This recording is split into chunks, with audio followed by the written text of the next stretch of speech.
Good evening and welcome to another edition of Live with Dr. Wendy. I'm Wendy Patrick. Joining me tonight is my colleague and co-host Larry Dersham, and we have some amazing news that you can use. But first, we have been experiencing a year like none other. You've heard of the year of living dangerously? Well, this has been the year of living at home. Let's review. This all started Thursday, March 19th. Remember that? That was the day that Gavin Newsom declared a statewide shelter in place. Life stopped for most of us in California, like that old-fashioned sound from the 80s when I grew up, the needle scratching off the record. But soon other states had followed until the entire US economy was shut down. Not unlike when President Bush ordered all aircraft to land during the unfolding of the 9/11 tragedy. Remember that? But this is very different. This has gone on for a longer period of time, and it was nearly total. As of today, we've been under some form of shelter in place for 164 days. Who's counting? We are, because we are hoping and praying there is an end in sight when we can completely revitalize our economy. But this has also been the year of virtual reality, because as Americans, we are can-do geniuses, having come up with all kinds of creative ways to handle the new normal, or I should say the hopefully temporary new abnormal way of life. The way we conduct our businesses, personal, pleasure, education, and with millions of people learning on the fly how to do things through Zoom, through Teams, through BlueJean, through all of the kinds of ways that we've learned how to interact virtually, we're really getting pretty good at it. And it may be here to stay just for a little bit in terms of the immediate future. But we were just through something that we never thought we would do virtually. That's right, the political conventions. And the fact that we're relegated to virtual reality has never been more on display as it was literally on stage last week and the week before. The Democratic and Republican conventions. Now, we just finished the Republican convention, and it was a mix of flash and substance, excitement and enthusiasm, over-the-top extravagance. If you saw that fireworks display on the last night, that was a visual feast for the eyes, not a prepackaged lineup of speakers, because remember, they really kind of went with the hybrid version. There were many live speakers too. We know that because there was an acknowledgement, even in the virtual speakers, of current events, like the shooting in Wisconsin. You'll also notice it was characterized not by movie star surrogates, but real people with personal stories. There was everything from an ex-felon with a sentence commuted to a story about being literally reborn figuratively and spiritually by another convicted felon. There was a naturalization ceremony. There was a sit down with former hostages. These are the kinds of things that you would never see at a convention. We say the president is unconventional. This convention was unconventional as well. And that ending with the opera, it was just something to talk about. And that's probably why we're still talking about it and will be for some time to come. But one of the other things that really characterized this convention is the fact that it was big and bold, just like we are as Americans. It was patriotic, and it was right up the alley, right till the very end with the Trump fireworks that actually spelled out Trump 2020 if you were looking closely. That's the way we are as Americans in terms of really being over the top in our passion and in our patriotism. Now, Larry, let's contrast that with the way the Democratic convention ended. Now, I think it ended with Zoom squares. Now, of course, Zoom, that's so March 2020. We really moved on from Zoom. Not really. We're probably still owning it and using it a little bit. But there was a little problem with the way that ended. Let's remind everyone what actually happened. Right. What was kind of funny, they had, when Kamala Harris was giving her acceptance speech to become the vice president nominee, along with Joe Biden, there was a Zoom screen up there, and I think there was about 30 squares, but people noticed immediately, and then you saw this on Twitter, that at least there were 3 ladies there that were duplicated. So that brought the total number of the 30 Zoom squares down to 27 people. So they were actually found duplicates, which was very unusual, I thought. You And know, it is unusual because she has plenty of fans, friends, fans, and followers that could have filled those little Zoom squares. And I know we're talking a lot about that, even though, of course, there was plenty to talk about. There are lots of great speeches during that convention as well, that's for sure. But one of the other things we're talking about when we like to debrief large public events is who wore what. Sort of like we play the who wore it better game at the Oscars. So everyone was talking about Melania's dress. Now, she took the high road in her speech. She said she wouldn't use her precious time attacking the other side, but the internet lit up, not because of what she said, but because of what she wore. So she looks beautiful in anything. But those people that really physically follow this first lady fashion are talking about the fact that she wore a darker green outfit. Now, remember, Jackie Kennedy, talk about a fashion first lady icon. She had lots of gorgeous green dresses. But was Melania sort of channeling the newly modeled Rose Garden, or was she sending some sort of a message? Larry, you have one of the most interesting thoughts on this that I've heard to date. What do you think? right. Well, I noticed it right away when we were watching. I mean, of course, she's a beautiful woman, and she was dressed perfectly. But I just noticed that kind of khaki dress that she was wearing. It looked very militaristic to me, almost like something you'd see down in Venezuela or something. And I just had this thought, and I can't prove it. I actually never heard anybody say this, that was she sending out a message that just like her family and her husband have been under constant attack, was she saying, this could be warfare and we are ready to fight, and I'm going to stand side by side with my husband. And again, I may be stretching that a little bit, but I just thought that was interesting. And another really quick thing too, about going back to the Democratic convention very briefly, there is a technology, holograms, and I know Joe Biden gave this perfectly done speech in 22 minutes. Could that have possibly been, and I don't think so, could it have been a hologram? Wow, Larry, that's all I have to say to that. Wow.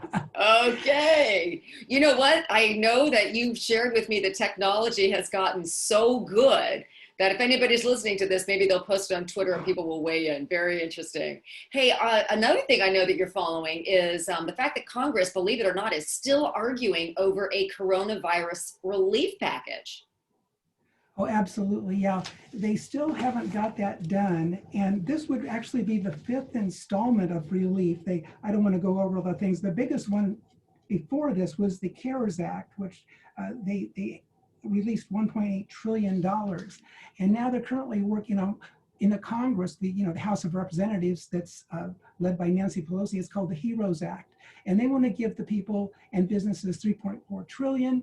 And the Republicans in the Senate, led by Mitch McConnell, they call their version the HEALS Act. Heroes versus heels. I love it. I guess so. Well, this is in and that's healing. HEALS. Okay, that's important to note. Exactly. And so they're throwing around these figures, and I want everybody to get help. But I just thought this was so amazing. I have this. We were on vacation once, and this gentleman talked about how much money Congress is spending, and he gave this amazing example. If you were to convert money to seconds or minutes or years, 1 million seconds equals 11 and a half days. So wow. Think of that as in dollar amounts. 1 billion seconds or $1 billion. Well, if you convert $1 billion to seconds, that would be 32 years. Now you're getting into the trillions. Okay, so $1 trillion, if you convert that into seconds, guess what? 32,000 years. So when they're throwing out trillions of dollars, I'm just thinking, who's going to pay for that? We have to be very careful. And there's a strategy called, and I want everybody to hear this, it's called the Cloward and Piven strategy. There were two sociologists from Columbia University, and they were married. Cloward and Piven was the wife. And they developed this strategy where they wanted to get everybody on welfare. And the goal was to have like a uniform wages for everyone. And their strategy was to overload and break the welfare system. So they did that. They took that away from the local governments. They gave it to the federal government because there's not good oversight in the federal level. And then that would create chaos as they keep on giving them more and more money that we can't afford. Then the government would take control of that chaos. And then According to them, they would implement socialism and communism through government force. Does that sound familiar? It's very frightening that you could take money and so overspend that we would be a broken society, and then the people that caused the problem would offer the solution.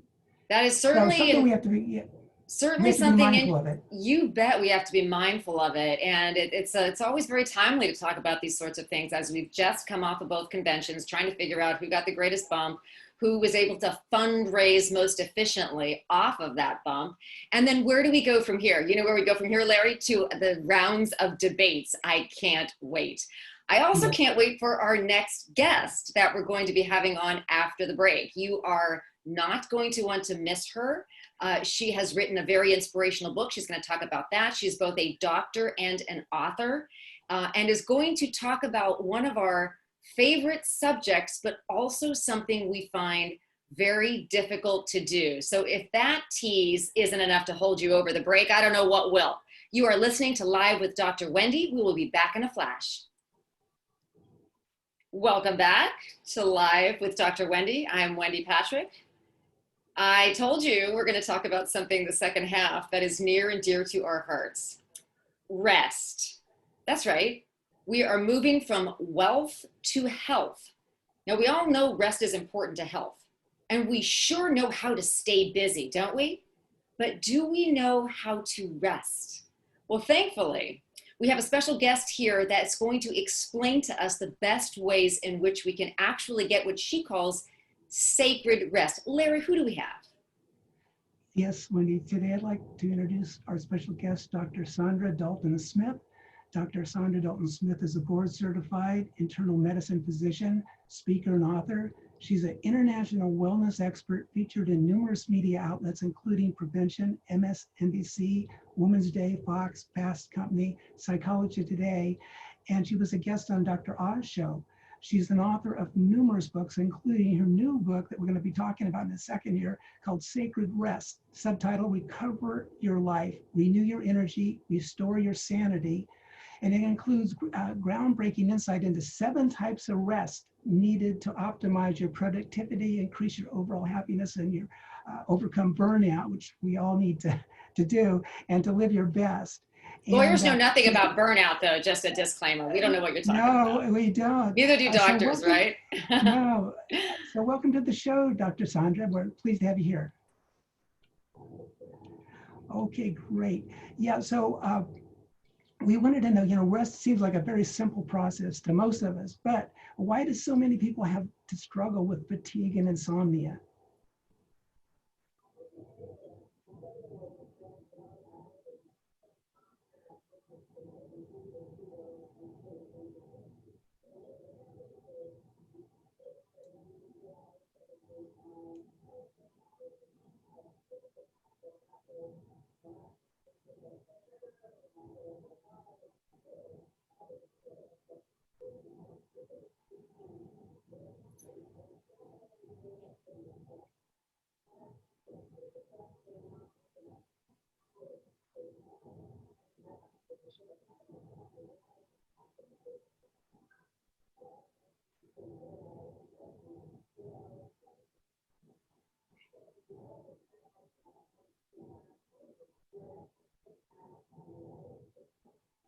Doctor, one of the types of rest that sounds very intriguing is emotional rest. I mean, that really piqued our interest. What is that?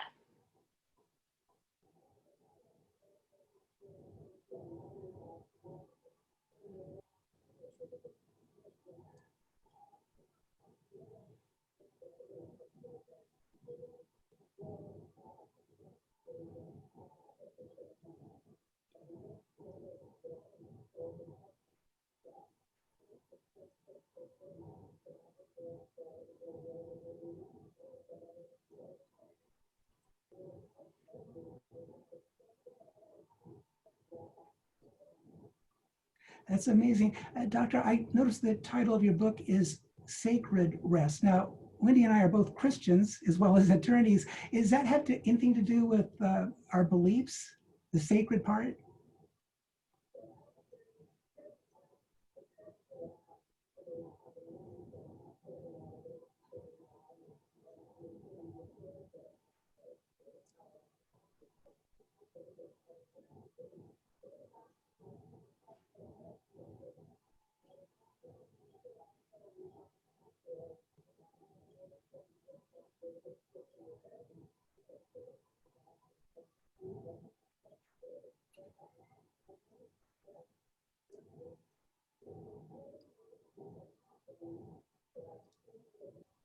You know, doctor, we've been talking about that in connection with so much of the unrest, the riots that have going on across the country, given the fact that many of these people that have been out of work, they're having financial difficulties, some of them are having health concerns, they're like dry tinder ready to spark.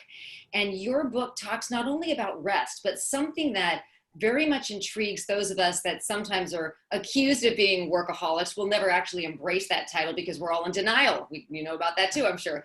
But you talk about the fact that resting is hard, but staying busy is easy. Why is it easier to stay busy than rest?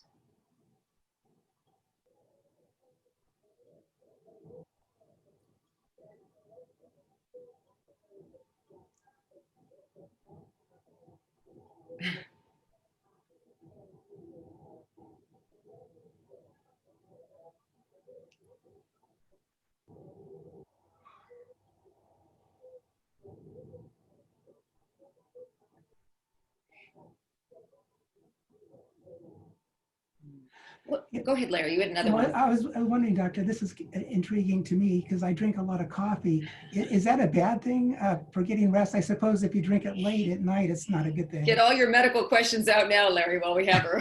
Now we've phased into nutrition, but that's good. It is relevant, isn't it?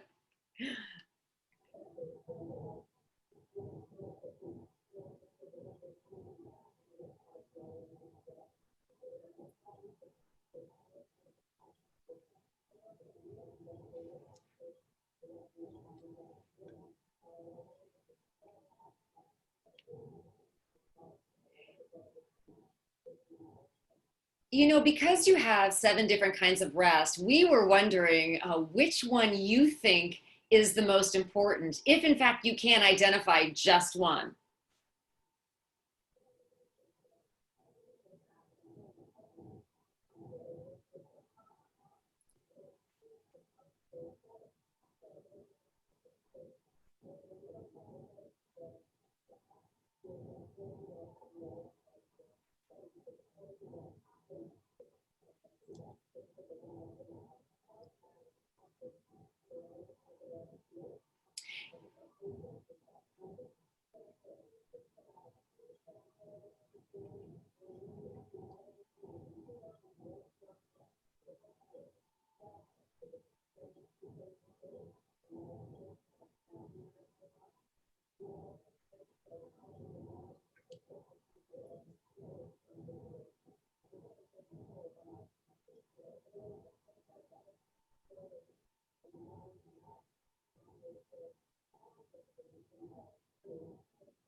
Dr. Sandra, being a medical doctor, I suppose you would consider exercise important too.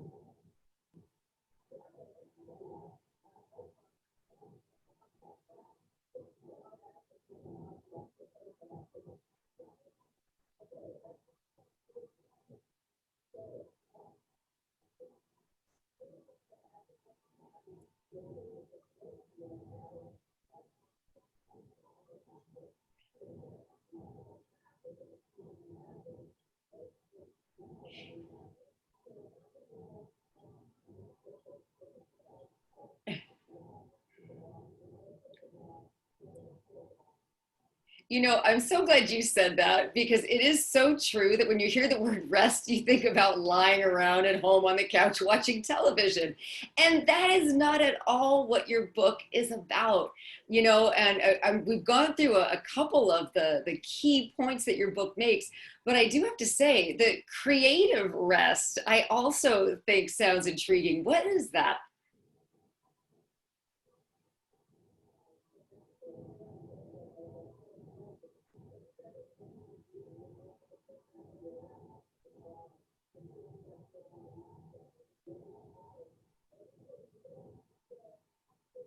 Yeah.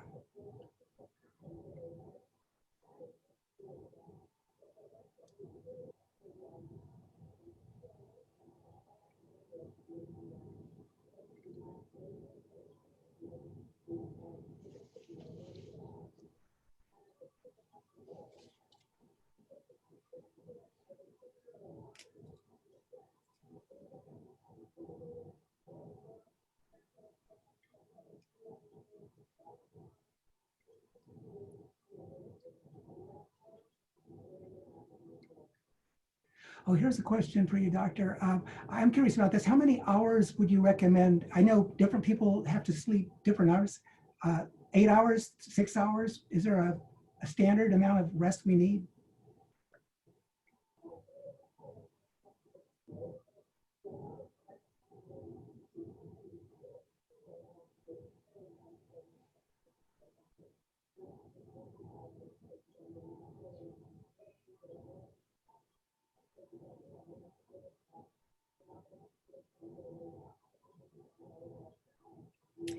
Doctor, we're going to have to leave it there at the end of the show. Has been so interesting for all of us and our listeners. Thank you so much for joining us. We want to say have a wonderful, safe weekend. Please join us next week for more Live with Dr. Wendy for fantastic guests like we just had tonight. Have a wonderful week. God bless you.